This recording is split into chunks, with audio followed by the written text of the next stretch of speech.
There we go. Cool. So like Tim said, I'm going to give an overview of irrigation and nutrient management requirements. So I'm going to start first with kind of a broad regulatory overview. Then I'll talk a little bit about where these requirements came from, why the regional board thought they were needed, and then I'm going to dive into the requirements themselves, the forms, and the reporting that goes with that. So everything I'm talking about is implemented under the Irrigated Lands Regulatory Program. So this is a statewide program that is overseen by the State Water Resources Control Board, and it regulates discharge from irrigated agriculture throughout the state. So this includes irrigation tailwater that comes off of farms or ranches, not as common in orchard operations, but more common in row crops.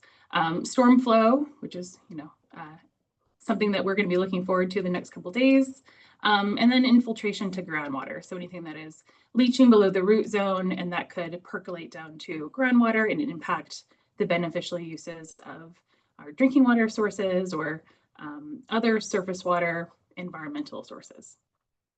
And this regulatory program applies to all growers who irrigate a commercial crop.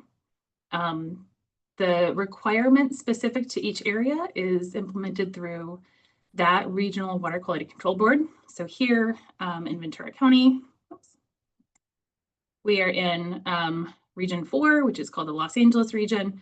This encompasses the majority of Ventura County to the west and then Los Angeles County to the east. Some of you folks might also have growing operations in region 3, which is anywhere Carpinteria and north, or region 9, San Diego region, etc. So the requirements in different regions are going to vary a little bit, and that's going to be just based on the needs of that region, which is going to be driven by the types of agriculture grown, the water quality impairments in each region, the region-specific hydrology, etc. And so each regional board then adopts an order that implements the requirements of their region. And those orders could be called conditional waivers or conditional ag waiver. It can be called waste discharge requirements or WDRs, also known as ag orders. These are all the same fundamental thing. In our region, we now have an ag order. We had previously had a conditional waiver. The goals of all of these regulatory programs, no matter what they're called, are to protect surface and groundwater quality and the beneficial uses of our surface water and then groundwater resources. And another commonality throughout the state is that landowners and growers can either comply on their own, so they do they fulfill all of the requirements under those ag orders or conditional waivers on their own. They're doing all their own sampling and reporting, et cetera. Or they can join a third-party coalition that does that on behalf of the group. And so that is what we do here at the Farm Bureau of Ventura County. We administer the Ventura County Agricultural Irrigated Lands Group, or VCALG. And I mentioned the new ag order that we have. So in 2023, September of 2023, this is when our latest regulatory order was adopted, what we're calling the ag order. And there are two main new requirements. So each time a new order is adopted, what tends to happen is the requirements under the previous order get carried forward and the new requirements are added in. So all of the requirements under the previous conditional waiver were carried forward with a few minor exceptions. But then these two pretty significant new program elements were added. And I want to make a distinction between the two because a lot of the questions I've been receiving from growers are confusing these two requirements, which is really understandable because right now, at least, they both have to do with nitrate and they both have a 4-letter acronym. And there are lots of acronyms in these regulatory programs that are really easy to confuse. So what I'm going to be talking about today are the nitrogen tracking and reporting requirements, which are associated with the INMP, the Irrigation and Nutrient Management Plan, or the INMR, which is the Irrigation and Nutrient Management Report.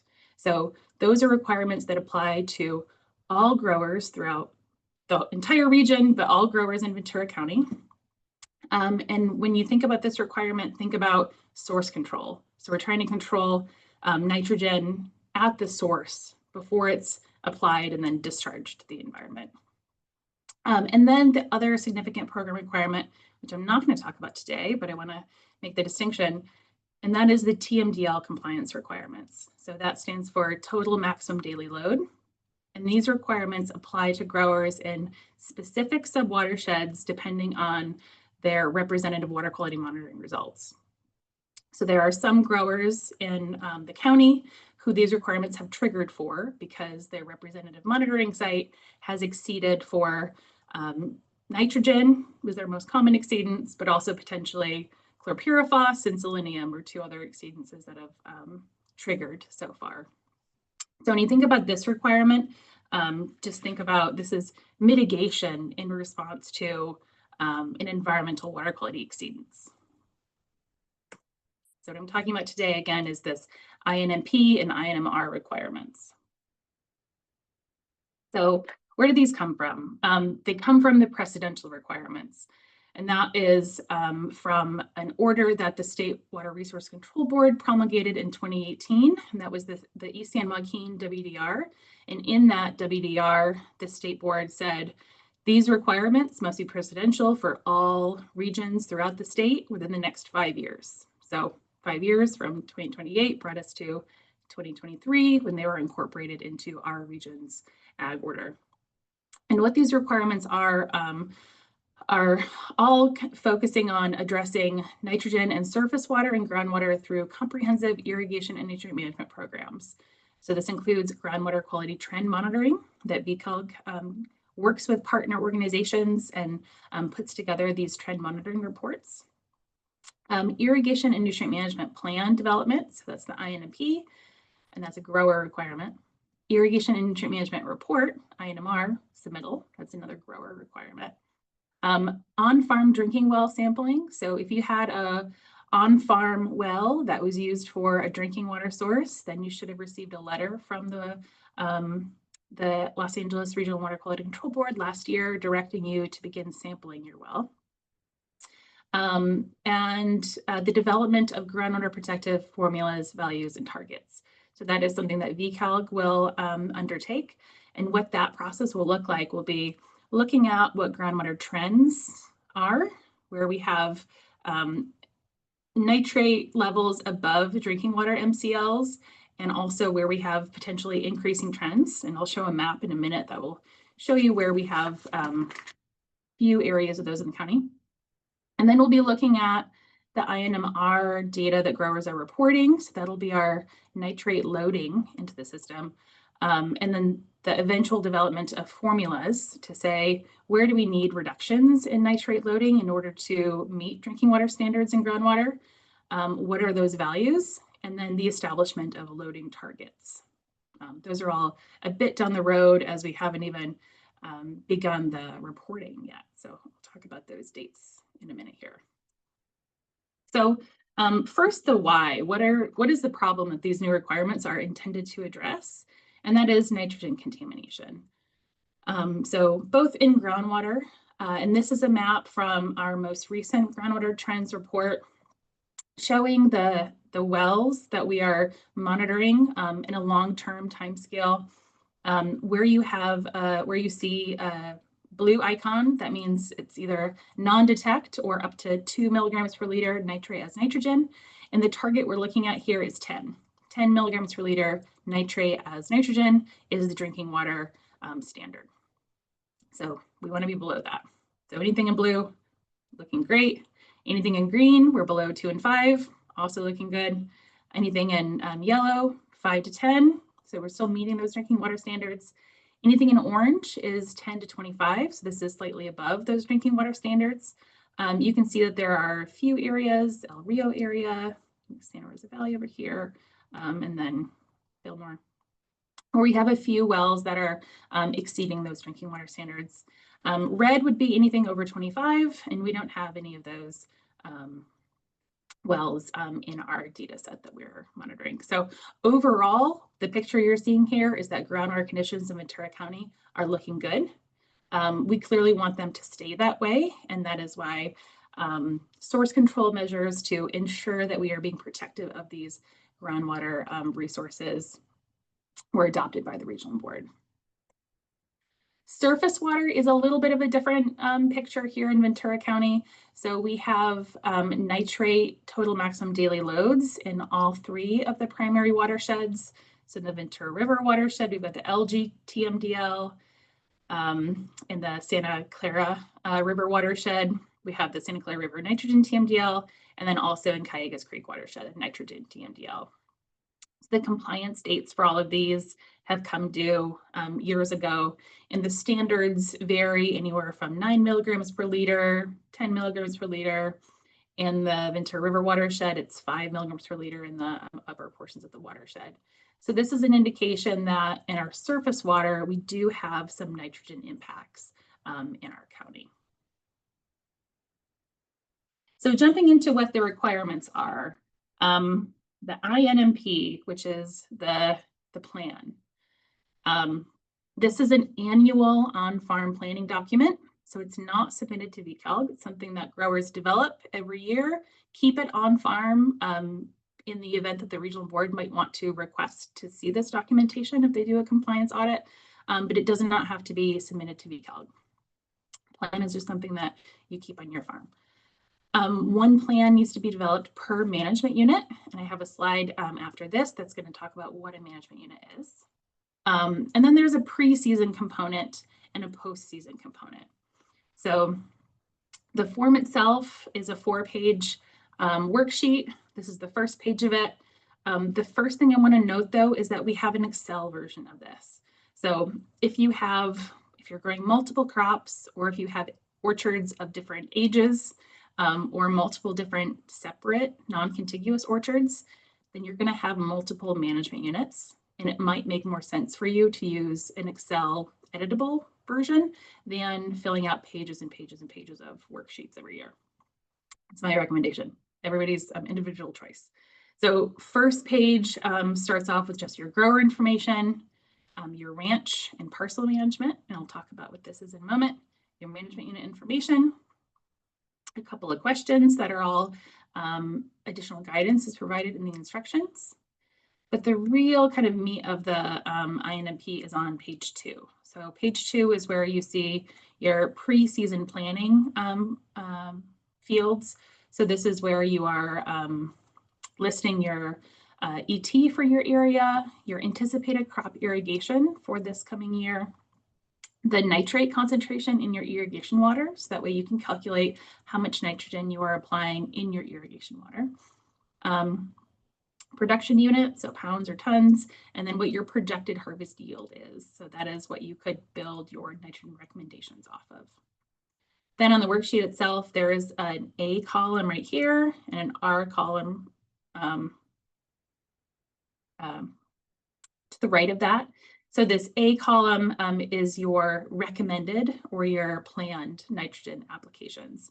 So this is your pre-season component. So at the beginning of the year, you're making your recommendations for that coming year.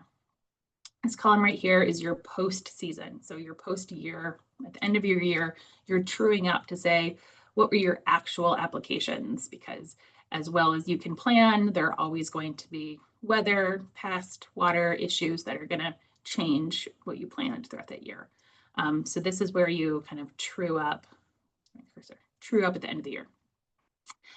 These INMPs are required to be certified, and they can be certified through 3 different methods. So a grower can attend a CDFA approved training workshop, which is something that VCALG puts on a couple of times a year. And there's also an online version that I'll talk about in a moment, and then pass a test. Or that grower can work with NRCS through their technical service provider program, follow those recommendations, and then have NRCS sign off on their plan. Or finally, they can work with a CCA. So any CCA can sign off on these plans as well. The initial plans were due this past March. So by March 1st of this year, you should have had a plan that would cover the calendar year of 2025. I've got a couple notes here that really just apply to annual crops. So if it was a crop that was planted before March 1st of 2025, it was exempt. That only applies to annuals though. And then as well as anything planted after. So for perennial crops, you're focused on the calendar year rather than a growing season. And then page 3 is just asking management practice information, what types of management practices you're implementing, both for irrigation efficiency and also nitrogen management. And then page 4 is your certification statement. So defining management units. A management unit is defined by 3 things. The same crop, and you can identify what is considered a crop based on this same standard crop list. This is clearly too small to read on your screen, but we have a link for this on our on VCALG's nitrogen management planning webpage. So you'll see, avocados, lemons. For most, we've got a couple of other categories down here at the bottom. So if you had a type of orchard in addition to your avocados that were not listed here, that might be covered on the bottom. If there's any crop that you're growing that you don't see on this list, please let us know, because we are updating this. It's a living document as we go. You'll also see the nitrogen removal coefficient on this list, and then the source for that nitrogen removal coefficient. So the second criteria for a management unit is the same age. So for orchards, that's broken down into 3 brackets. So 1 to 3 years would be considered the same age, 3 to 10 years would be considered the same age, and then 10 and over. So these are the groupings that we would go by for orchards. And then same management practices. So you are irrigating and you are fertilizing those trees in the same way. And as I said before, 1 INMP is required to be developed per management unit. And then this is a new component. So if you've seen me talk about these requirements before, this is going to be new. The designation of ranches is something that has come out of a lot of discussion with annual growers. So previously, the INMP worksheet required the listing of APNs and then the irrigated acres of those APNs. So it might have just been a part of an acre, or I'm sorry, a part of a parcel that was included in the management unit per management unit. So for perennial growers, your ranch and your management unit will likely be one and the same, could be different. For annual growers, this got to be a very cumbersome process. If they have multiple rotations on the same plot of land, the footprints of those rotations might be changing. For every management unit, if they were to have to account for the APNs and the irrigated acres of those APNs for every management unit, it would be a very, like I said, cumbersome process. So we developed the concept of this ranch. So building a ranch from all of the parcels that are linked to you in your Clearwater account, that provides a spatial component to each management.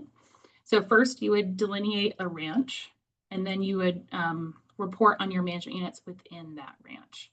So a ranch should be defined as a contiguous area of land on which a grower operates. And that would include all of the parcels linked to a grower's VCALG account through your Clearwater system would have to be accounted for in a ranch. So here's an example. We've got an example of Hilltop Ranch. There are 3 parcels in this ranch. The irrigated acres of each of these parcels, total ranch acres, 54 acres. You could have a situation like in this photo where you have some young, newly planted trees, maybe falling into that 1 to 3 year category, some older, more mature trees falling into that 10+ year category. These are 2 separate management units, but they could be reported on the same ranch. So your ranch should be the entire area for this entire orchard. You'd be listing all of the parcels, all of the irrigated acres, and then when you're reporting your management units, maybe you have 24 acres of these young trees, 30 acres of these older, 10 and over mature trees, but you don't need to account for exactly which parcels the young trees fell on and exactly which parcels and irrigated acres the older trees fell on.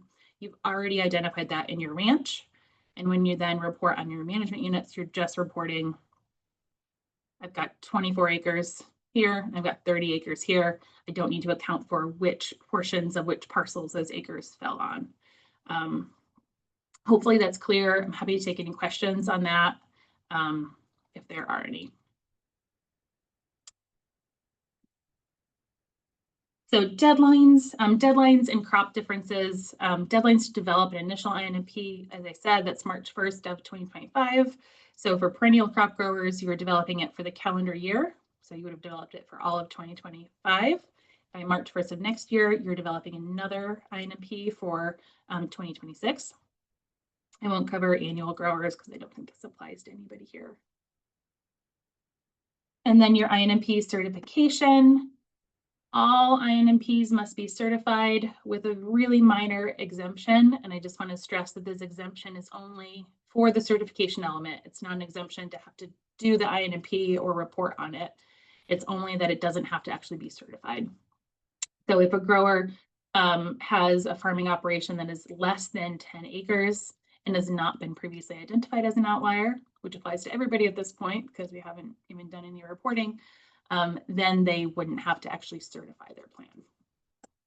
For everybody else, they do have to certify their plan. And then here's a little bit more information on that self-certification process. So they would complete that CDFA, irrigation, and nitrogen management training and exam. Our next training is coming up on December 9th and 10th from 1 to 4 each of those 2 days. It's going to be in person only, and I have a QR code at the end with more information on that. And then once a grower is self-certified, they would just have to participate in continuing education. So that means 3 hours every 3 years of a workshop that focuses on irrigation and/or nitrogen management, and that would be advertised as INMP self-certification CEUs. So moving on to the report. So this is the requirement that is coming up quite soon, and I'm sure we're going to have quite a few questions around. So one thing I want to mention right off the bat is that the INMR, the report, it just carries over information from your INMP. So if you have a INMP that you're keeping in the spreadsheet version or even a paper version, and you have it all filled out, that is all that you need to do the data entry in Clearwater for your INMR. There aren't 2 separate records that need to be maintained. It's just you have your INMP that has been completed for both your preseason and your postseason, or your beginning of the year and end of the year values. That's all you need. At that point, then it's just data entry into Clearwater to actually submit the information fields that are required to be included on that report. So what those information fields include are total nitrogen applied per management unit, and this is your A value, harvest yield, and that's used to calculate your nitrogen removed. So those nitrogen removal coefficients that I mentioned, that gets applied to your harvest yield to quantify how many pounds of nitrogen were removed in harvest yield. And that's your R value. And then there's also those irrigation and nutrient management practice questions. Those are carried over into the report as well. So the report is due by March 1st of 2026 for the first time, and then it's going to be an annual thing thereafter. It's submitted to VCALG through the Clearwater portal. Data that is then anonymized by VCALG. So VCALG will receive everything, will assign an anonymous grower ID, which will not be your VCALG ID, it's a totally different number, to anonymize that data. Then we submit it to the regional board. Anybody who doesn't report, that will be reported to the regional board as well in our annual monitoring report as required in the ag order.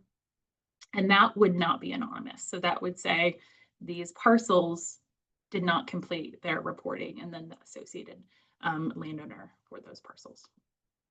Data would then be used to inform the development of those groundwater protective formulas, values, and targets that I talked about earlier, and then the identification of outliers. And I'll talk more about outliers in a second. So those deadlines again, so March 1st and annually thereafter. For perennial crops, it's going to cover the previous calendar year. So the report that you'll be submitting by March 1st of 2026 is going to cover January 1st, 2025 to December 31st, 2025. They'll cover that full calendar year. For annual crops, It's a little more complicated, but again, I'll skip that because of the group we're talking to today. So the INMR submittal itself.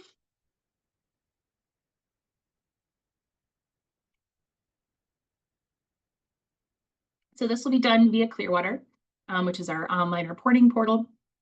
We are in the process of building out that module right now, and reporting access is expected in early 2026.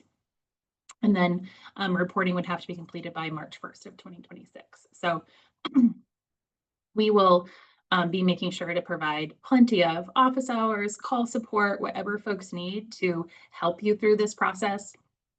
In the next couple of weeks, we'll have additional resources, built out Excel templates that will be kind of edited so that it'll be a little bit more useful in your data tracking, some nitrogen or fertilizer calculators to help you do some of the conversions needed, just some tools and resources and guidance to help folks get a head start. And then once Clearwater is, once this module in Clearwater is launched, it's just a data entry exercise at that point. But getting all of your records together, crunching your numbers, it's all things that that can be done before this is available on Clearwater. And as I said, we'll have more more guidance and resources to help folks with that in the next couple of weeks. So statistical outliers. This is probably the most common question I get from people is, what will this data be used for? And will there be any enforcement for exceeding any certain threshold? The answer to that is no. So the primary purpose of reporting is to identify outliers. So what that looks like is first just identifying and then notifying outliers. So getting that feedback that you are an outlier is an early indication that you might be applying excess nitrogen than your crop needs. And that would prompt people to take a closer look at their irrigation and nutrient management program. So that's the first objective there. And then there would be some follow-up education required. So that education is really just designed to provide resources and guidance to the growers that could benefit most from that. So this is really the purpose of this outlier process. It isn't to penalize anybody or to, there's no fines or violations associated with it. It's really just who are the growers who could benefit most from some additional education and then just some notification so that you can take a closer look at your program. So this outlier process starts with data submitted to Clearwater, to VCALC through Clearwater. So that would happen by March 1st of next year. And then the A and R values for each management unit are calculated. So those A values, again, that's all of the nitrogen that you're applying. So that's going to include nitrogen applied in fertilizer, organic amendments, and the nitrogen in your irrigation water, as well as what's being removed from the system. So this is your harvested material with that removal coefficient applied to it. We'll have a A over R and an A minus R difference calculated per acre per management unit. We would then take those metrics and compare it to growers of your same crop type. So the reason for that, that age breakdown of 1 to 3 years, 3 to 10 years, and then over 10 years is because those would be the groupings that we would be comparing these A and R values within. So for orchards, 1 to 3 years, they would be compared to each other. I guess even more specific than that, for avocado orchards, 1 to 3 years, they would be compared to each other. For lemon orchards, same age grouping compared to each other. So those metrics would be compared to growers of your same commodity, and then for tree growers of the same age as well. And then we would plot that on a distribution curve, identify a threshold above which a management unit would be considered an outlier. And if your management unit is considered an outlier, then that notification and that follow-up process would be triggered. There's a couple of reasons why a management unit might be considered an outlier. First, there might be nitrogen applications greater than crop demand. That is what that follow-up education, that additional review of the irrigation nutrient management plan should hopefully address. Inefficient application of nitrogen or irrigation water, again, something that education and additional review of management practices should address. But then there's also some situations outside of a grower's control. So reduced yields, which might be from, pest pressure or weather, whatnot, or crop failure outside of growers' control. Reporting errors also could erroneously flag a management unit as an outlier. So those are the types of things that some QC review that VCAL can help catch and then work with growers to make sure that their values are accurate. If there is a kind of anomalous situation that occurred during a year with a reduced yield for any reason, crop failure for any reason, weather condition, like excess rain or Santa Ana winds, whatever it may be, that is something that growers can then note in their INMR to qualify that data. So if there is something like a crop failure, then we wouldn't use that management unit data in an outlier analysis. We would exclude that data point. So step 5 would be that data notification to the grower. So you'll see something somewhat similar to this. It's not going to look just like this. This is a screenshot from the Kern River Watershed Coalition Authority, where they use the terminology fields. We use the terminology management units. You'll see your management unit, you'll see your A and your R values, and then you'll see where you ranked in that distribution as compared to growers of your same commodity type. And then the requirements that would be triggered if you were to be an outlier would mean you would have to indicate previously identified as outlier on your INMR. You would attend nutrient-focused education meetings. If you had less than 10 acres and you were claiming the exemption from having to certify your INMP, you could no longer claim that. So you would have to either go through the training program or work with the CCA or work with NRCS to certify your plan. And then potentially others as required by the regional board. I don't anticipate that there will be others. The reason why this is still not finalized is VCALG is required to put together an outlier methodology and follow-up program that we are submitting in February of this year. So we haven't finalized what that program looks like. Once we do, we'll submit that to the regional board. As I mentioned, it's required to include these first 3 elements because that is specified in the ECN-Joaquin Presidential Order. So we'll include just those, and the regional board will review that, and they will either approve that or they will ask for modifications. I haven't received any indication from them that they would want more than that. So I anticipate it would include these first 3 elements, and that would be what the follow-up program would look like. And then my last slide here, resources to help growers, and then what's next. We've actually got 2 slides, sorry. So resources is on our webpage. So if you go to the farmbureauvc.com, go to VCALG, nitrogen management planning. Down at the bottom of the page, we have links to all of these resources I've listed, mentioned previously, many of them in Spanish as well. And then what's next? So we are going to continue working with the regional board to clarify requirements and develop guidance. Any questions from growers are incredibly helpful. In the last few months, I feel like we've been getting a much higher volume of questions than we have in the last couple of years. We've been talking about these requirements, which makes sense. We're looking forward to this reporting in March. So this is when a lot of questions are coming up. Those questions are really helpful. So I encourage anyone to send those to me. Those are what are prompting some new guidance to be developed. And as far ahead of this as we can get is better. So addressing questions now versus end of February of next year would be more efficient on all fronts. And then the training coming up that I had mentioned. So December 9th and 10th in Oxnard from 1 to 4 each day. It's in person only. but we will have Spanish interpretation available. So this right here is a QR code for our most recent VCALG e-newsletter, which has more information on that training, a link to register.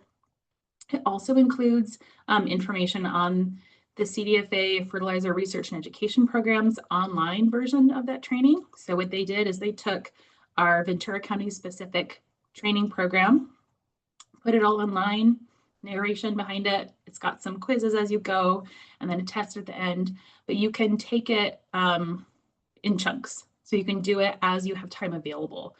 You can kind of pause and then come back to it. And again, all online, all done at your own pace. So that is also available.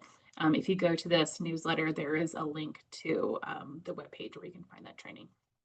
And then if you take it on that platform, CDFA then sends us the results of that training. So who's attended and what the results of their test was, so that we can include them in our certification list. So a list of all the growers who are self-certified. And then, as I mentioned, we're building tools and resources to help growers crunch their numbers and get everything together for their INMRs, and then also developing that INMR module. So towards the end of this year into early next year, we'll have some training videos available where we'll go through Clearwater and all of the modules and show folks how to do the reporting. We'll do in-person training workshops as well, office hours to help people, lots of resources. And that is all I have for you. So I'm not sure how I'm doing on time, if we have time for questions. Happy to take any if there are any. Or here's my email address as well. Thanks, Jodi. So we have one question so far, and it is, with regard to ranch units, should that include parcels that are leased to other growers? Great question. So the ranch building process will be done by the grower. So if you are designated as the grower in your Clearwater account, so you log into Clearwater, you see all your parcels, all of the parcels that you are the grower for, when you access your Clearwater INMR module, it'll show a list of all of the parcels that you are the grower for. So as you're building your ranches, you can only choose from that list. So if you are designated as the primary grower, then you would be using that ranch, you would be using that parcel in your ranch building. If you have a subleasee or a subtenant who's not the primary grower, then the primary grower needs to build that ranch. And this is a level of detail that I didn't get into this yet, but we'll definitely be doing it in all of our Clearwater videos and training and all of that in the next couple of months. But we will have a data reporter role. So maybe you're the primary grower for a parcel, you've built out your ranch with all of your parcels, but you have a subtenant who might be leasing a portion of that ranch. They are not designated as the primary grower in Clearwater, but you can link them as a data reporter. That way they can log in, they'll have their own Clearwater account, and they can submit their own information for the crop that they're growing.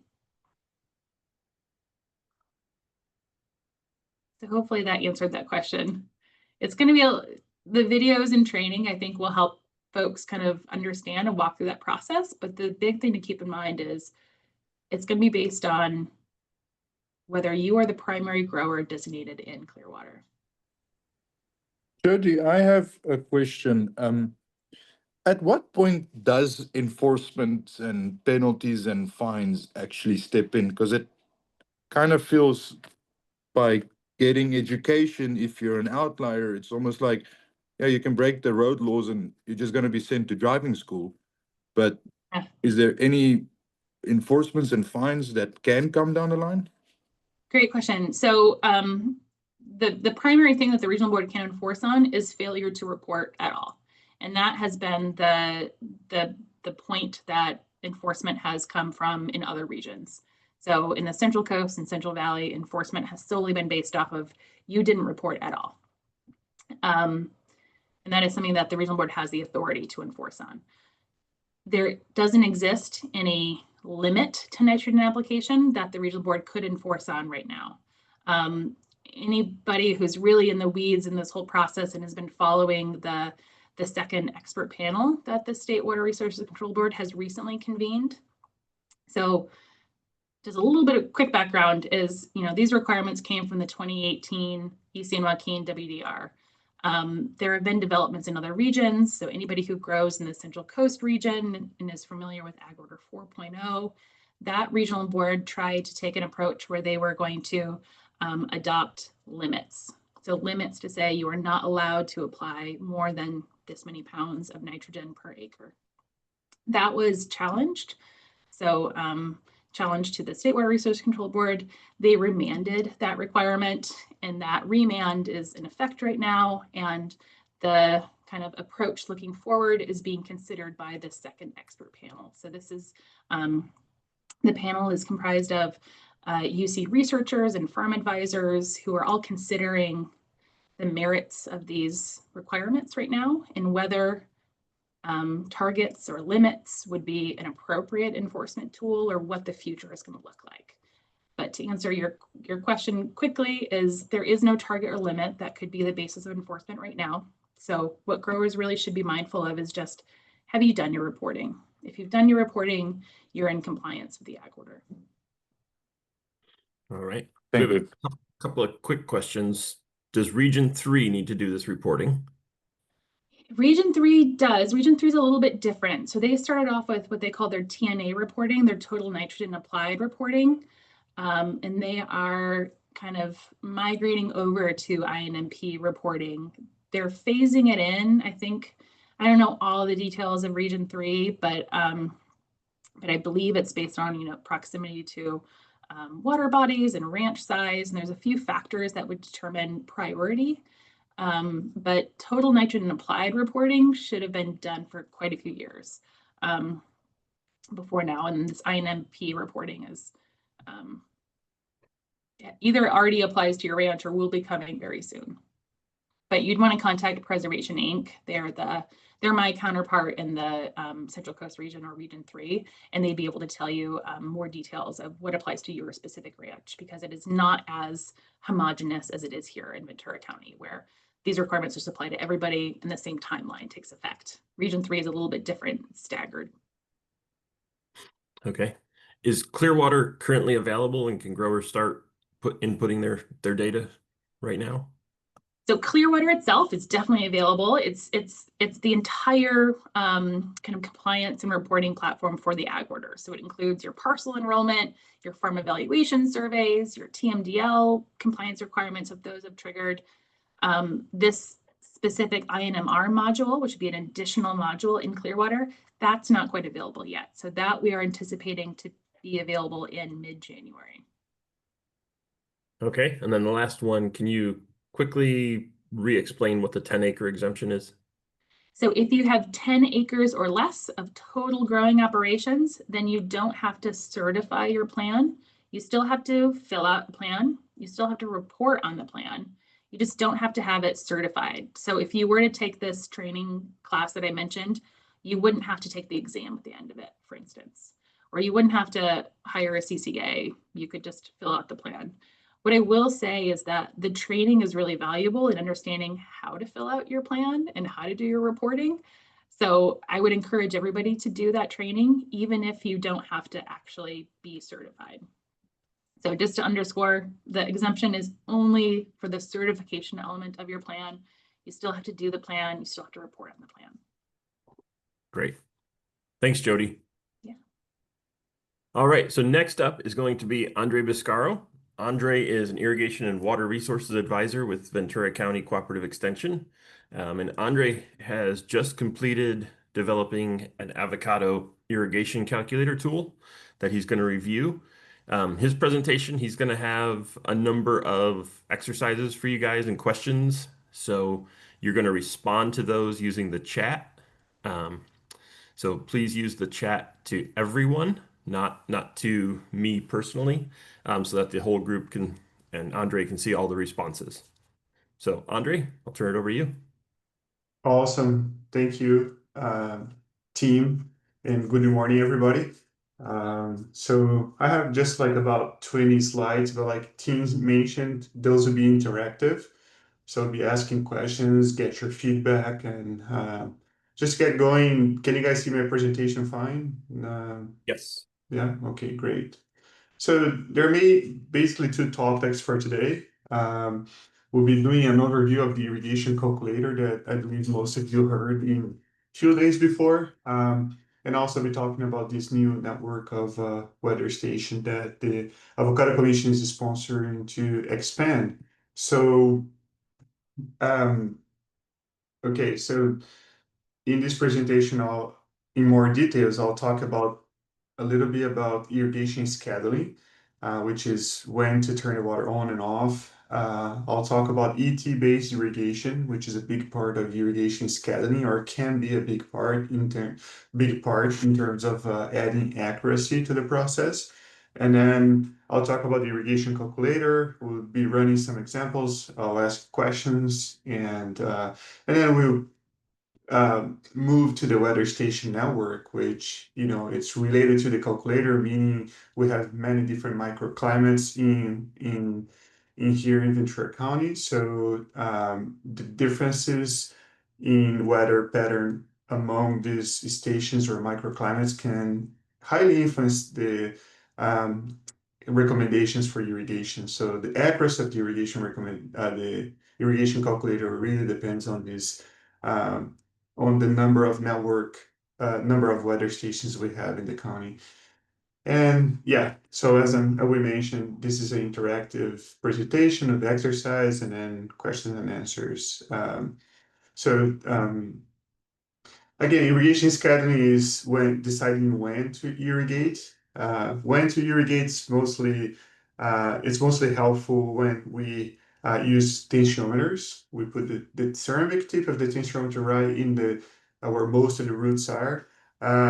And then we watch that reading. Once you get to a threshold, we irrigate, and we back that up with probing the soil, right? You walk with a probe and check the soil throughout the orchard, making sure the sensor is working, making sure the sensor is at a representative spot, right?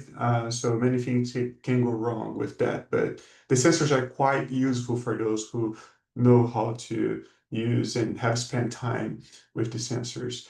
Now, in this presentation, we'll be talking mostly about deciding how much to irrigate, right? And always intrigues me, especially in avocados, of how people make decisions in terms of how long they should be irrigating.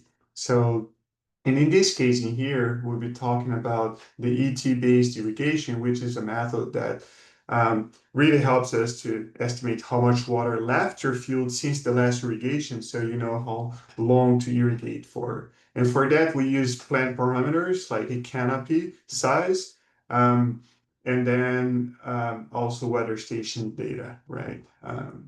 So the idea behind this is to have a scenario like what you see in the left, where you push the water and nutrients to your root zone, pushing, establishing like an um, active root system to the depth that the crop is and the soil allows that for happening. So if the irrigation durations are too short, you're going to develop those tiny little white active roots just in that portion of the soil, limiting your crop to explore only water and nutrients in that area. And now obviously if you're putting too much water, you'll be wasting water and also moving nutrients past your root zone. So the idea is to go back to applying the right amount of water, right? So, and then why is this so challenging, right? To apply the right amount of water at different times or throughout your whole year. What you see in the graph is reference evapotranspiration data, basically water use data from one of our new stations in Oxnard. And this is actually not the last 30 days. This presentation was created like maybe a month ago. So this is from a month like around between August and September in Oxnard. But what you're seeing there is each one of these points represent daily water use, and what you can see stays around 0.10 and then goes up, goes down significantly, does some oscillation, right, up and down. So if you're creating a recommendation around these days in here, you have 1, 2, 3, 4, 5, 6 days of a reference of evapotranspiration water use at about between 0.12 and 0.14, maybe or 0.13 inches a day, right? But just the week before, that was about half of that. So it is challenging to keep track of that because the parameters that affect this crop water used the most are many, and those include temperature, solar radiation, wind speed, relative humidity, and those do not change at the same rate, at the same pace all the time, and it's hard for also irrigators to keep track of that if you're not using weather station. So making the case of, the weather changes and we want to keep track of that. And this tool in here that you see on the left is a weather station that does that. So I know the county and Ventura County through Public Works has many weather stations in the county, but those stations are stations that are put like in a corner of a grass or maybe on top of a building. They do not measure reference evapotranspiration, which needs a certain amount of a grass or well-watered grass around the station with some different equations and different sensors that we have in this station here to make those daily water use estimations. And then the other parameter of the ET-based irrigation is the crop coefficient. So basically, we have different crop coefficients for different crops, but within the same crop, that changes based on the crop growth stage. So a crop that has 40% of canopy will yield a totally different irrigation recommendation than a crop that has 80%, right? So the basic calculation of this method in here is the multiplication of the accumulated ETO, reference evapotranspiration data, given by the weather station, to the crop coefficient, which is based on the canopy size of the crop.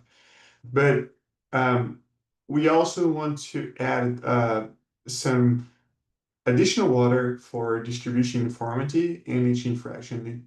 And let's just look into this example here. We have a avocado orchard with a recent planting, like a young planting on the left, and a mature orchard on the right. So you have two different crop coefficients, 0.2, 0.8. Let's just say this was done May last year, and then your irrigation is supposed to be on June the 4th. So you collect all the reference evapotranspiration data since then, you add that up, and then you multiply that by the crop coefficient. So in the case of the young orchard, it's 0.2. So that amount times 0.2 yields 0.15.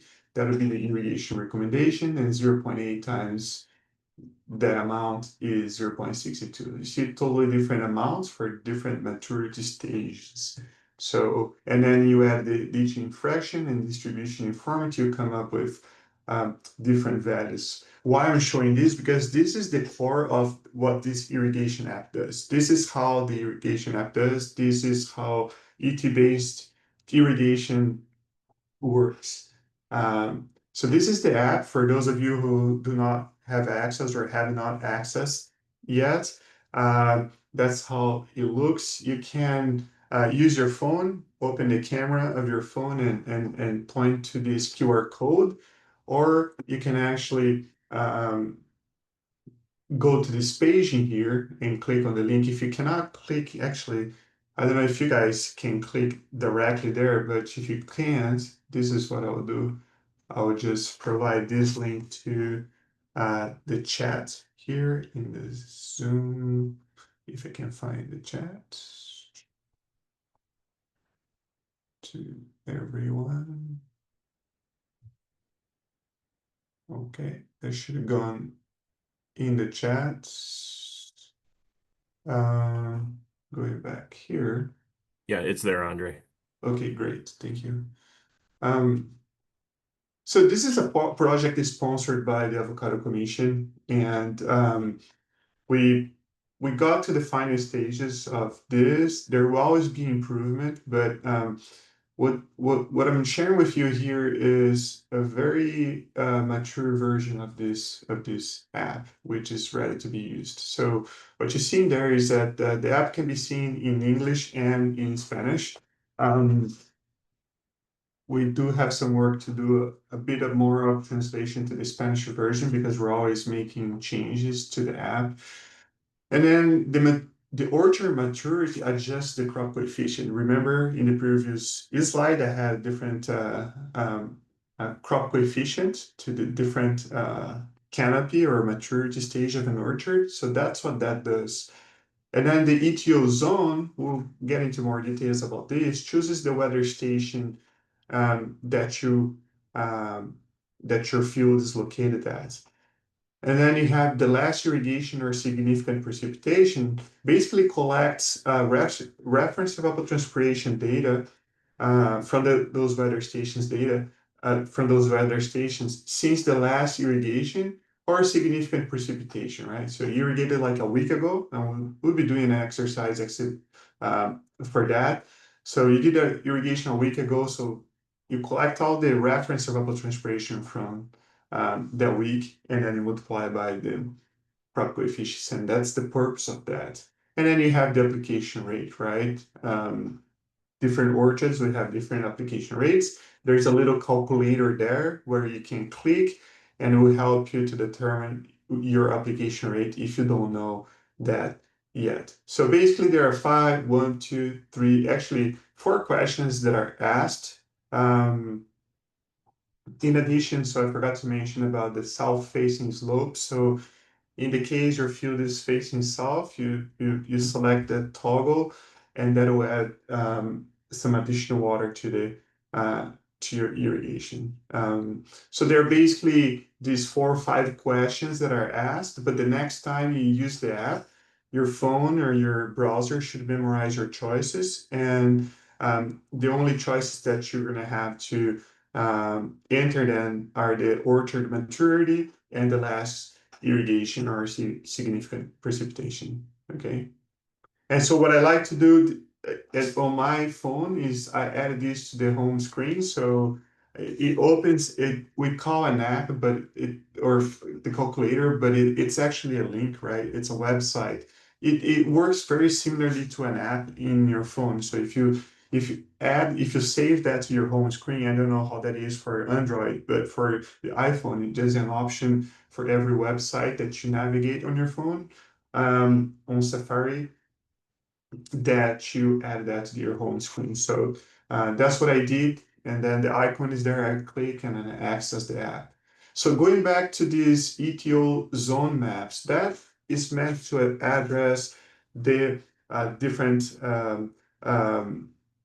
microclimates that we have in Ventura County. So we had historically 2 stations for CMIS. One is in here just north of Camarillo Springs, another one here in Moore Park.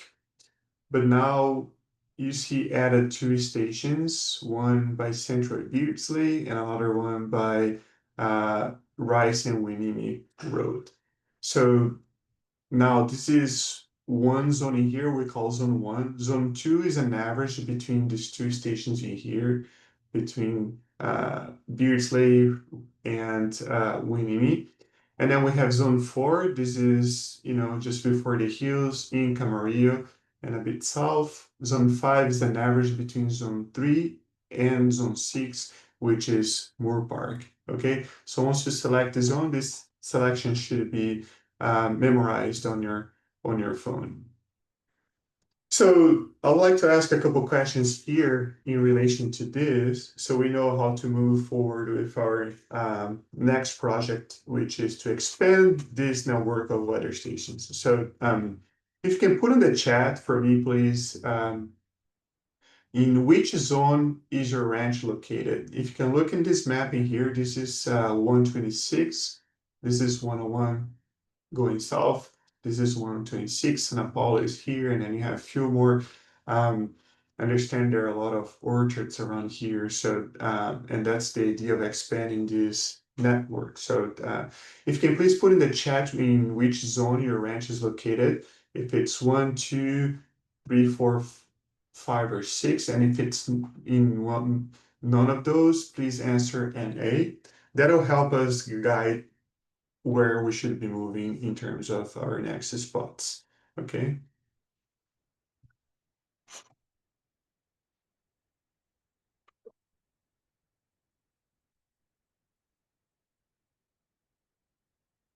If you could also, for those who answered NA, that your fields are not in any of these 6 zones shown in the map, if you can please share whereabouts your fields are, that will also help us. Let me see if I can take a quick look at the answers. So since we're on Zoom, Andre, I'm just looking through some of the names of the folks. I know a lot of people are, from some of them are from down south, San Diego County. Some of them are in Santa Barbara County. So we've got people from outside of Ventura County. Got it. Meeting. I see. Well, thanks for that. Thanks for everyone who answered. There's still time for you to answer and provide this feedback. But thanks, team, for that feedback. That's important because that's a topic that has come up quite often, especially for strawberries, to adapt this calculator to other regions. I've been a little careful with that. And the reason is, let's just say I come to a new region and adapt this calculator. It's relatively easy, but I need to be aware of the environment so I know that I should have different ETO zones, because the breakdown of the zones has a high a direct and high effect into the accuracy of the recommendation of this calculator. And I'll show you with a graph that's coming up later. So this is data collected from February to June 17, showing use of the app. So there are about 544 sections during those months. Most of the sections had visits. So, and by the way, we do not know who use it, and we don't have much data other than just know when the app is used and what time, right? So, so there were 326 recommendations. This rate calculated is when you click on the little calculator in the last option of the menu of the irrigation app to determine your system's application rate, your irrigation application rate. And this is a breakdown by crop in here, showing that most of the users during that time period were for strawberries, and then you have the second bigger user was avocados, and then you have celery also users. So I'm working closely with some growers in the berry and vegetable crops to help with improving this app. So and also like a lot of these used in here is to provide guidance into, for example, if we have different orchards with different maturity stages. What people are doing is people are just comparing what they're doing, or some people are doing, they're comparing what they're doing with what the result that shows, the recommendation that shows in the app, right? This is not meant to be done in every field. It can, because it's simple, right? And it's a quick process until you get the recommendation. But if you get an idea for a field, and then most likely you get an idea for your other fields as well. So how about we run an example in here, and we do a calculation with this example in here. So basically you guys can navigate to the website with your browser or with your phone, and then you can choose the maturity stage as 40%, ETO zone will be 3. You can also click on the find your zone there, but in this case in here, we'll be using zone 3. And then the last irrigation or significant precipitation, let's use November 6th. That was a week ago. And we can just use the application rate that's there. And we're not going to keep this south-facing slope toggle on. When I clicked on calculate, you guys can see my browser, right? So Yeah. yes, Tim, you said? Yeah. Okay, great. So what you're seeing here is the result, right? It's a 0.3 inches, 5 hours and 36 minutes. So when you click on details, you can see this is all the data collected from that station that's on zone 3. ETC is a result of that times the crop coefficient used for the maturity stage. And then the other parameters used are the distribution uniformity and inch fraction. Those are always that 85% and 10%. And then you have a 20% of irrigation recommendation due to that being a south slope, right? So we select the toggle there. If you deselect that, your recommendation goes down to 4 hours and 40 minutes, right? So if you add that, it increases by about an hour. So now let's see on the chat. If you didn't get those results, please let us know. But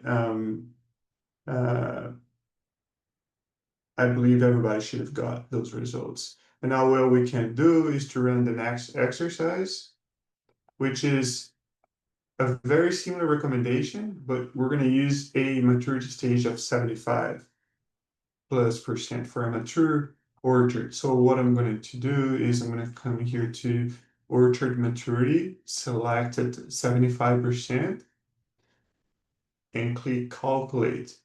You see, you went from 5.5 hours approximately to 14 hours, right? So it's a significant change, and that's the point in here. So different orchards with different canopy under the same weather conditions will have very different irrigation recommendations, right? So, and all the details are shown here. So,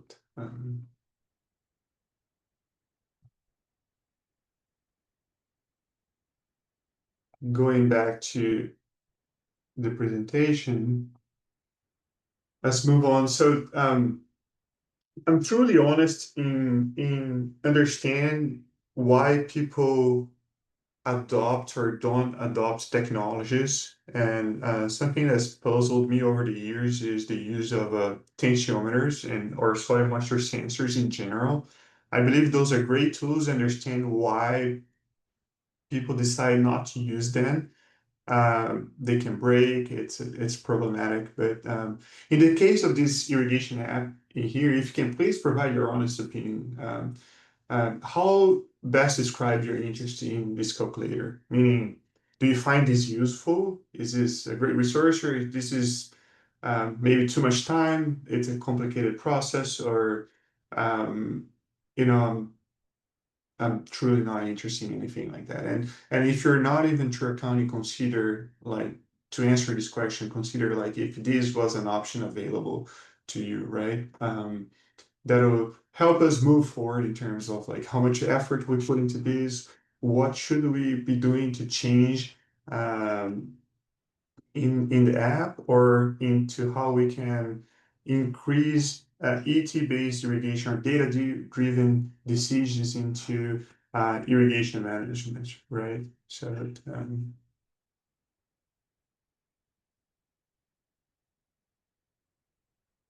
yeah, thanks for those who answered. I appreciate it. I'll take that those who are not answering, there will be 0 or 1. So, but So let's just say for those who either answered 0 to 1, meaning you have no interest in the calculator, can you please just tell us like why is that? Do you have a system that works for you? Do you trust your the irrigator's decisions, and you think this would be just like one more complication to your process? If you can provide some feedback, that would be super, super helpful. I understand it would be a lot easier or better if I was doing this survey, like by presenting a link and you're providing an anonymous answer, but that it might be coming up in our next time we meet, or maybe we shoot an email to everybody who participated in this meeting today. So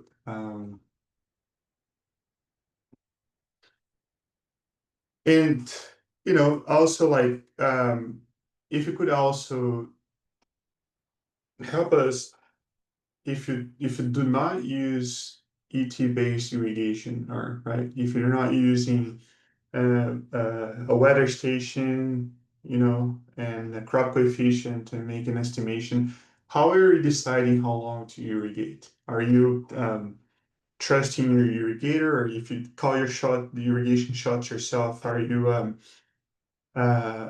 seeing like watching the soil surface, see when you get to sort of like a saturation, right? When you get enough water. So there are many factors affecting that. If you can please provide some feedback, that would be great. Now, there are limitations with this irrigation calculator. So fields located obviously in microclimates without weather station, like going back to that map that we shared, that can be problematic. What you can do, you can choose a ETO zone that you believe translates or is close to the conditions of your field. But if you're in a distinct zone, that can be problematic. Now,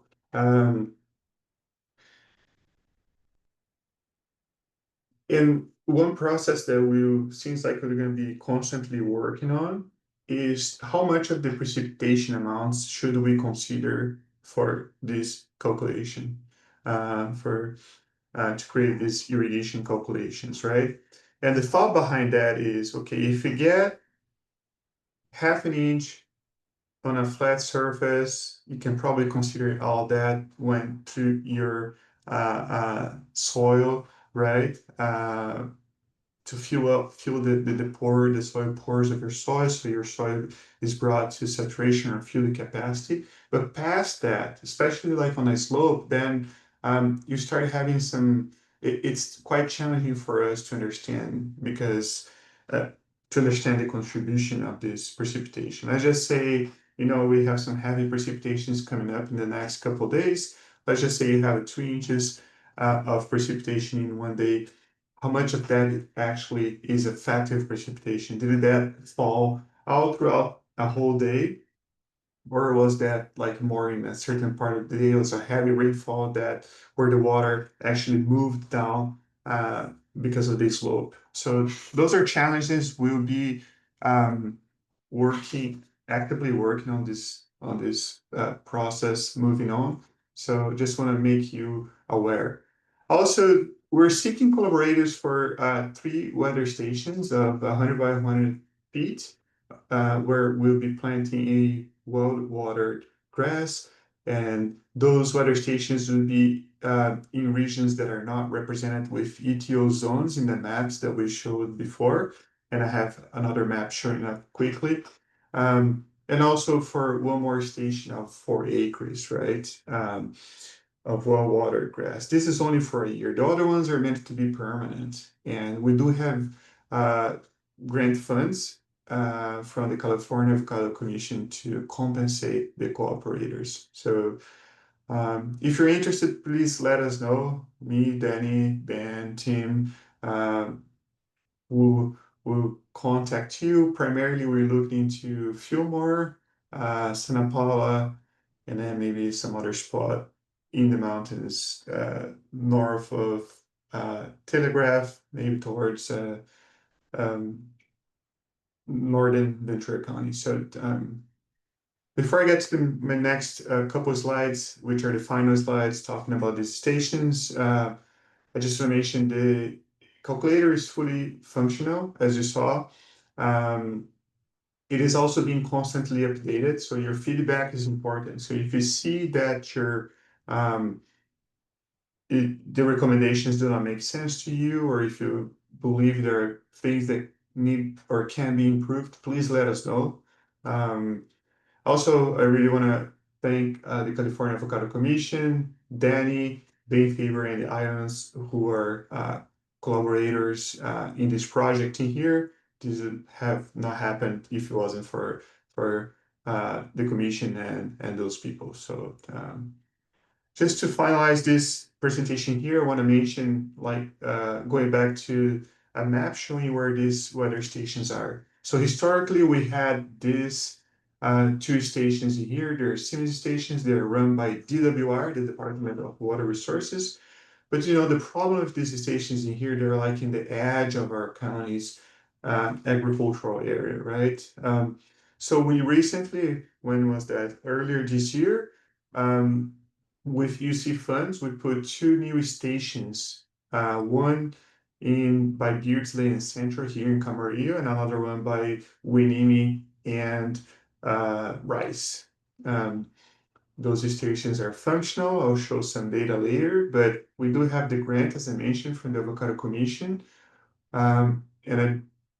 If I could choose, those would be sort of like the locations, maybe not this one, not so much in here, maybe more up in the hills, right?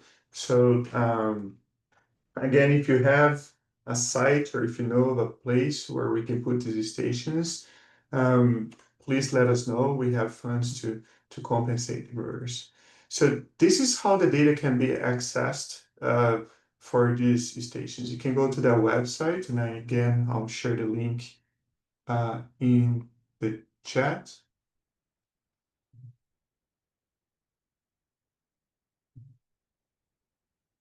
And what you're gonna see, or you can point your phone's camera to this QR code in here. So what you're gonna see there is actually data from two stations. This is the station in Oxnard. This is the station in Camarillo. So those are the stations that you're going to have access to that website. If you want access to these two stations in here directly, you go to Sims.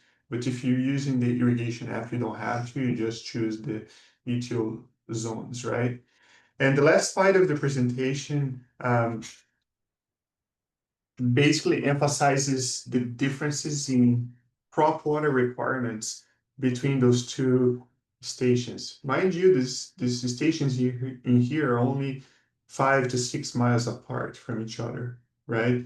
So what I did here, I got data from April to August, and those are daily reference evapotranspiration data for those two stations. What I did is I divided the ETO data from Beardsley by Winini, and I plotted in this graph in here. So basically, if the data between those two stations was the same, all the points would be here where this red bar is, right? But what the data shows is that, as expected, the Beardsley station has higher water use. So it's about 16% on average, but most of the data is around 20%. But we do have days where this difference is huge, going past 60%. Several days where the difference is between 40 and 60%, right? So there are differences. The microclimates are real, and we're not going to get any accuracy with this type of recommendation if we do not account for these different microclimates. So that's the idea of expanding this network of weather stations. That's why we need your feedback. That's why we need your help. So with that, Tim, in case there is time for live questions, I'll take them. Yeah, so first, Andre, we'll will you be able to utilize the data coming out of Ali Montazar's project developing crop coefficients for avocados throughout San Diego, Riverside, Ventura counties to expand this to the other counties? Yes. So the expansion of the calculator to other counties is, I think, the main, Like you said, right here, eventually. the most challenge for step of that process is to have representative weather stations, right? So in terms of the crop coefficient, yes, I've been talking to Ali, and he just last night provided me with a graph with like a because I read the paper they wrote on for that project, and there are differences. There are regional differences, and I believe that's what you're mentioning, right, team? There are regional differences in how these crop coefficients were found, or the values of this crop coefficient, but also there are differences in terms of monthly differences. You know, the crop coefficient in January and February, for example, is around 0.8, and then it drops down to about 0.65 in June, July, August, something like that. So we will be incorporating those changes to the irrigation calculator, but we do want to make sure also that those changes are not due to specific management of those fields, those 2 fields where this data was collected, right? Let's just say the irrigation was shortened for those fields, and then the KC came out lower. So we want to make sure that's not the case. So we, yes. Does that answer your question, Tim? Yeah. So a couple of questions in the chat. One, regarding salts and a leaching fraction. Mm. Can this incorporate a leaching fraction, or is that something growers have to add on above and beyond the calculations? No, so the calculator does add a leaching fraction, and we use a leaching fraction of 10%. So once you go to the calculator, you can see that in the when you click on details after you click a calculation, it shows that we use a 10%. Why 10%? 10% we believe is a good average value for the region, considering salinity, average salinity values, crop type, right? And distribution uniformity for distribution uniformity, we assume an 85%. So the idea here is to simplify this calculation. So you believe your salinity level, if your salinity levels are higher and you want to add more water, you're more than welcome to. Basically, if you think your leaching fraction should be 20%, then what you do, you get the result and you add another 10% to that. Okay. So then this is just a comment that, tools like this aren't very good for every grower. Some growers receive water deliveries once every 2 weeks for a 24-hour period. So, it's not beneficial to growers in that situation. I'm not sure if this question is about the irrigation calculator or about the weather station project. How about growers using an anemometer instead of a weather station? Eddie, Yeah. can you clarify? Are you asking about the weather station project or the irrigation calculator? I think, yeah. And then we'll give Eddie a second to see if he replies. And then another comment, just that there's a need for more stations between Fillmore and Ventura because of the transition from lemons to avocados. We need the data for managing avocados through that region. Yes. I think we all would agree on that one. Yeah. Like, if I could choose, I would put a station like right around here and another station around here. I think it'd be nice to put one station up in the hill in a south-facing slope, but it's quite challenging to find like land to do that where people are willing to help with irrigating or planting the grass and even with like a compensation, right? So myself, Danny, Ben, Andy, we cannot move forward in terms of like doing much more in terms of adding accuracy to this to ET-based irrigation or to the irrigation app just by ourselves. We do need the collaboration. We do need people to step forward and help point out either a piece of land that you believe is available, or if you have a piece of land, that can be used. So we'll follow up with you guys once we get to that point in the project. We'll try to send an email to everybody in the region to All right. ask this formally. Yes.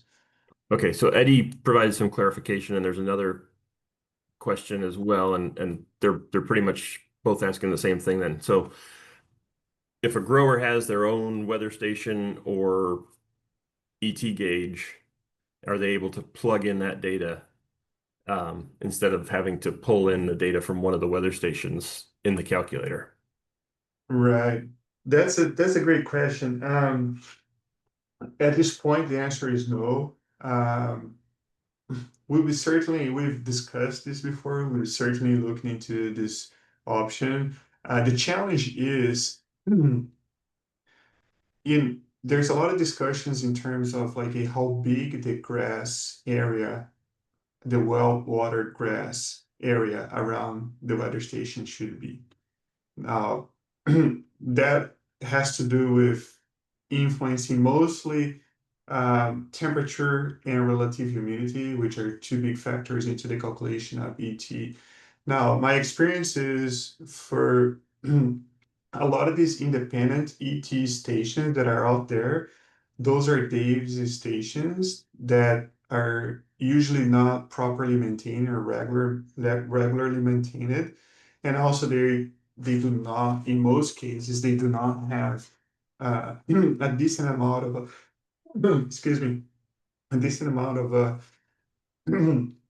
well-watered grass around it. So we know there are differences. We're currently doing a study on a 230 by 230 piece of grass that we're going to be expanding to 4 acres with the grant from the Avocado Commission. But the idea is for us to understand first, like if you have a 10 by 10 piece of grass, how is your data different if this data was generated with a 100 by 100 grass or 400 by 400 feet grass, right?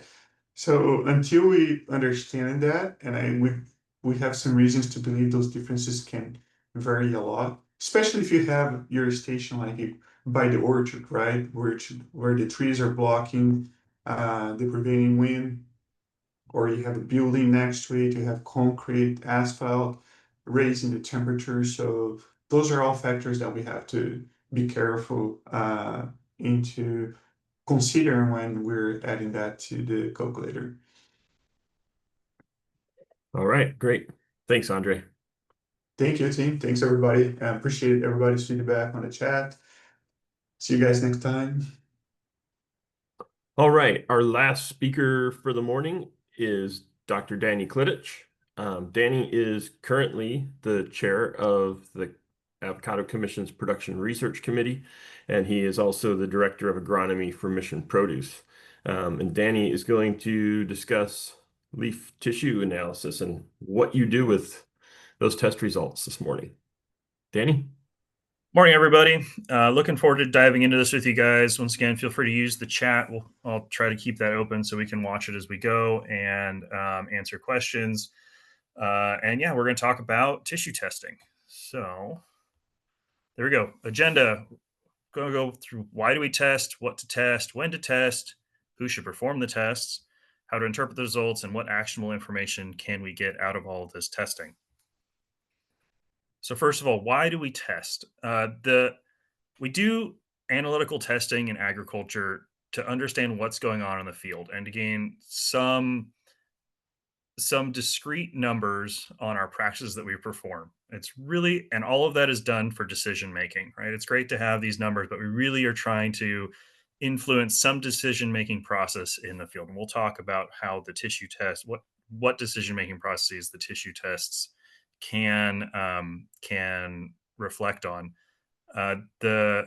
One of the reasons that I want to talk about tissue tests during this is many people that got tissue tests done this year are sitting on the results trying to figure out what to do with them or procrastinating on looking at them. And so I thought it was a good time that we should review what to do with tissue tests. And if you don't pull tissue tests, this is also another good time to think about it for next year. We're a little late in the cycle to pull them for this year, but we'll talk about that here momentarily. So what to test? There's several different analytical tests that you can utilize within avocados. The most common are tissue tests, water analysis, and soil analysis. Today, we're going to focus on tissue tests, but just wanted to kind of throw out there that those are the top three. There's also a lot of other ones. SAP testing comes to mind, and a few others. And if you want to chat about those more at length, I'm always happy to have a deep conversation about agronomic topics. So don't hesitate to call. But today we're going to focus on tissue tests. So when do we test tissues? So generally the recommended time frame for testing tissues in avocado is September. We do this for a specific reason. We're sampling a specific tissue that is on the tree, and that's mature early summer to late spring flush.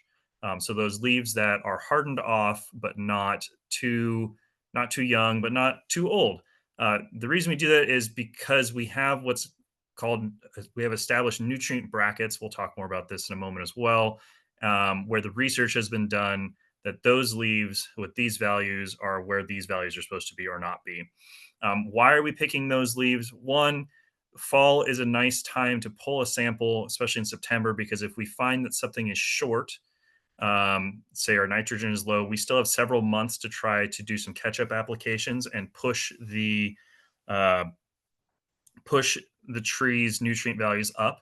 Also, those leaves are generally on branches that will be our flowers for the following year. So those leaves are going to be, the nutrients that are stored in those leaves will be pulled out and put into the flowers. So we want to make sure we have plenty of sufficiency in nutritional levels in those leaves to support our flowers in the next fall. I have on the screen here our crop cycle, or 2-year crop cycle. In September, there's a lot going on here. Looking at September at the bottom of the cycle here, so there's a lot going on, but we still have several warm months where we still have more growth going, and then that's going to directly influence our flower on the following year. So if you want to dig into this image more, it's available on our website. So that's why we pull those tissues in the fall. And generally, like I said, September is the month to get it going. Early September, ideally, is when you want to pull these samples. And it really does need to be that specific leaf. If you pull samples outside of that window or from a different tissue, it's very hard to know what those numbers are supposed to be. You can absolutely get numbers, but you're just not going to quite know what those numbers mean. If you'd like to look at it more, if you've signed up for our Mission Produce Grower Connection email, we have a link on there for a video we made a couple years ago with Fruit Growers Lab on which leaves are supposed to be used. So you can see right there, that's Ben's hand pulling a leaf that would be an appropriate choice. It's supposed to be from a non-fruiting branch, like I said, mature leaf from late spring flush. So that's what you're looking for. Now, who should perform the tests? So there's lots of labs in the market. Each one has a slightly different method for analytical package. So the real key is pick a lab that you like and stay with them, because consistency over time is key. You really need to have these results to reference and look at year over year so you can form an opinion of what's good and what's bad with your orchard. The results are more powerful that way. And then most of the tissue testing results come back similar, but there are differences in the labs. Soil test methods are specific. I wanted to mention here, if you do run soil analysis, there's a lot of different options for the way soils can be analyzed. So using a local lab is generally recommended because it has to do with what extraction methods are utilized within the soil testings and then what is seen as sufficient and otherwise. But same thing holds true for our tissues. If you've been going with one lab for 5-10 years, it's probably best to stay with them, because you will see a difference in your a little bit of movement in your tissue results if you change to a different lab. Also, a lot of the labs have a nice function where they will compare your tissues over time, so you can get some type of time course on your tissue results, so that you can have a little bit of comparison over time. That way you can look at, oh yeah, that's right, that year we had a really big crop, and that's why the tissues were low that year. And then this year it was a light crop, and that's when we did too much UN32 that year in September, and then we pulled tissues a week later, and that messed up that tissue result. So that's why it looks like that. And you can look back and kind of and reason your way through your tissues results to try to get to a decision point. So how do we interpret results? You pull the correct tissue, you send it in September, you get back something that looks like this. And there's a bunch of numbers on here. Some of the leaf nutrient content comes back in percentages. Some of them come back in ppms. Some of them come back as ratios. So what are we doing with all this data? Most of the labs also spit out some type of graphical result presentation, as they've termed on this piece. This is from FGL. And so they kind of do some basic analysis on there, so you can do a quick look at the page and go, okay, there's some red bars, there's some yellow bars, some green bars. Things are good, things are bad. Where do we go from here? Right. So it's nice that they do this. Different labs do it in different ways. One thing to check, though, is the optimum ranges. We're going to talk here about for a little bit. We'll talk about that in the next couple slides. The optimum ranges do differ lab to lab. So sometimes these bars will be different colors depending which lab it is. Sometimes they have really hard cutoffs. You can see this one, the total nitrogen was 2.34, and the bottom of the range is 2.4, but yet it's still a green bar. And we'll talk about why that is here in a minute. So generally, yes, we can trust these, but also it's good to verify them. And if you want to go deeper into some of these, there is more information about that. Usually within avocados, the three main nutrients that we see deficient are nitrogen, potassium, and zinc. Those are usually the three things that we see, which you'll also notice in most of the fertility programs that we discuss. The primary inputs are nitrogen, potassium, and zinc.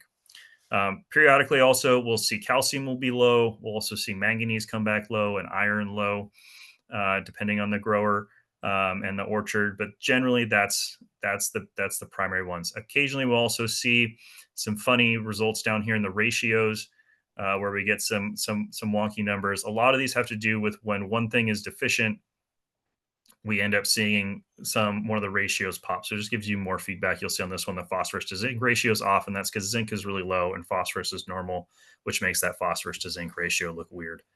So that's something that will also throw up a red flag.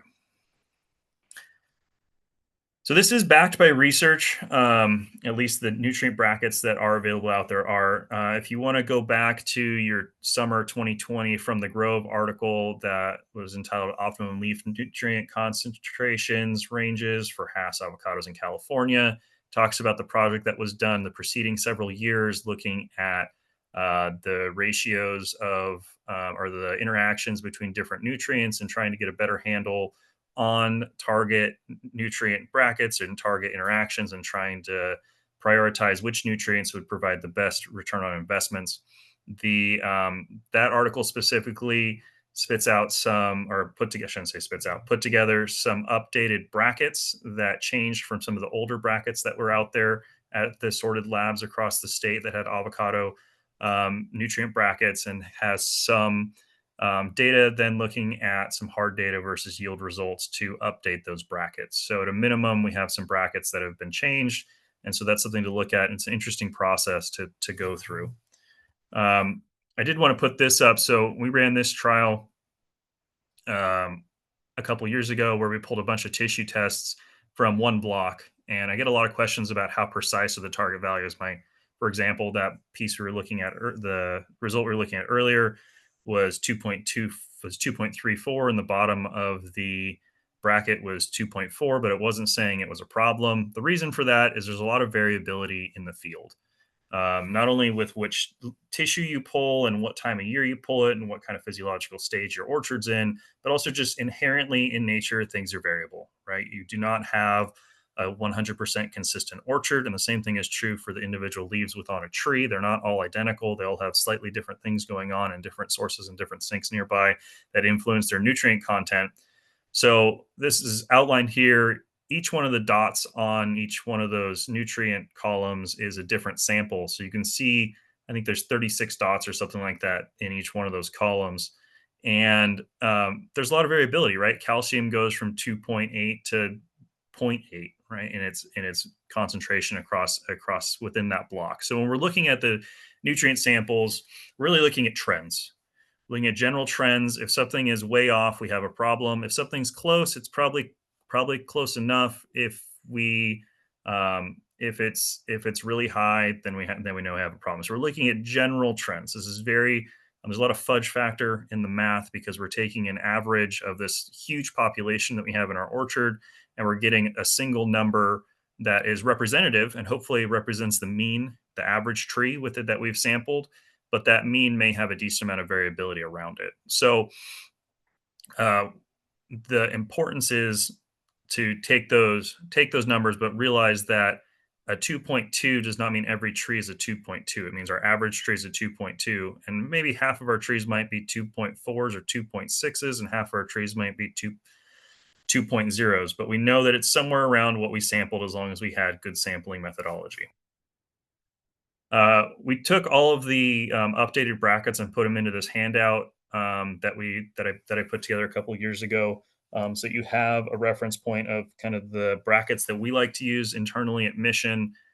We like a slightly higher nitrogen number, so we've adjusted that up a little bit more than what we thought was there. Once again, you can see everybody has their own personal opinions, and your job as a farmer is to form your own opinions and utilize them on your farm to be successful. But we like to share our opinions too. So we've got them all there. I added an extra column that kind of talks about why we care about each nutrient and what it does. So that's kind of a fun thing to look at. You can find that on our California grower page. And I just wanted to highlight each one of these brackets is not necessarily representative of what we see in the field, but you can see that, if we look at nitrogen, we have this high variability of around 2 to 2.7, and these ones go up to 4. This is a young orchard that we actually found after this that we had a ton more nitrogen in the ground than we thought we did. So we've actually backed off on the nitrogen since then in this orchard. So, so this handout, if you want something to have on your in your files to have a reference sheet, is there. A very similar table can be found in that From the Grove article as well. So what do we do with all of this information, right? So the goal, like I said at the beginning of the talk, was that we need to do this to make a decision, right? We're not spending money just so we can have something to throw in the file. That's the regulatory people's problem. That's not our problem as decision makers on the farm. We don't just need data to be in the file. We need data to make a decision. So the actionable information that we're going to get from tissues is really influencing our fertility plan. So tissue tests are really going to tell us if we were short on a nutrient under that crop load or that weather condition, or if we were long, like I said on the last one.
It appears Danny is having some difficulty. So I'm texting with him and trying to get him back online.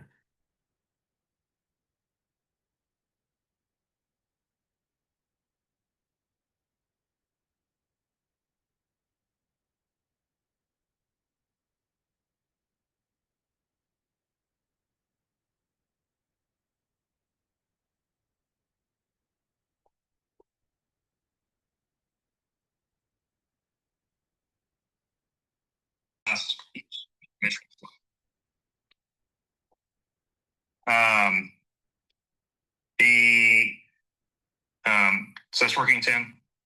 Yeah, I think so. Yeah, okay. So basically, we really need to make sure that we've got our analytical test results there so that we can then review our management practices and have some type of feedback on what we've done the year before and what we're planning to do in the year following. So if your analytical tests are not influencing those decisions, then they don't have a lot of value, and I would question the necessity to do them. But I do think that they have value, and I definitely recommend at least pulling tissue tests every year. I think it's a really useful thing to do.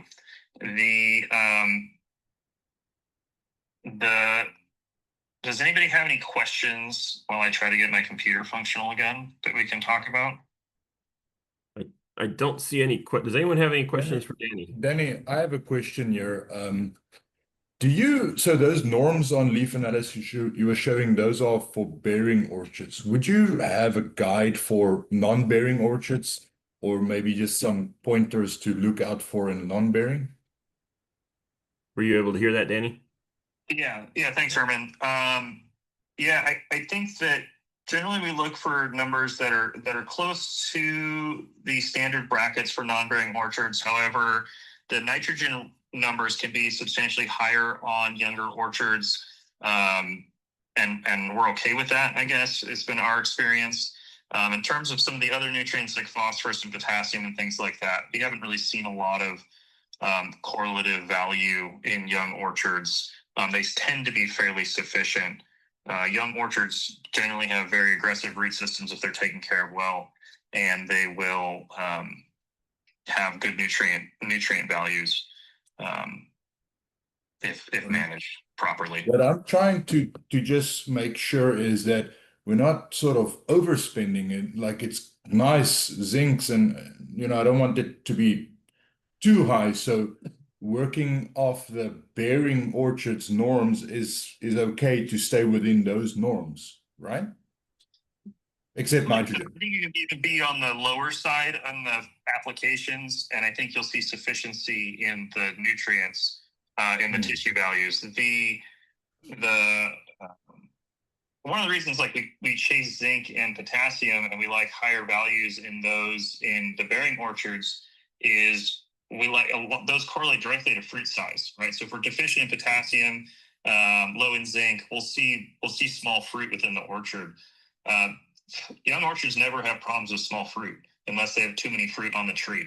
That's just stunting the tree. So even then, chasing a higher potassium or zinc, I think is not really necessary until we're into year 4 or 5 in the orchard. The first couple of years, a baseline low potassium rate is generally sufficient. Got it. Thanks, Danny.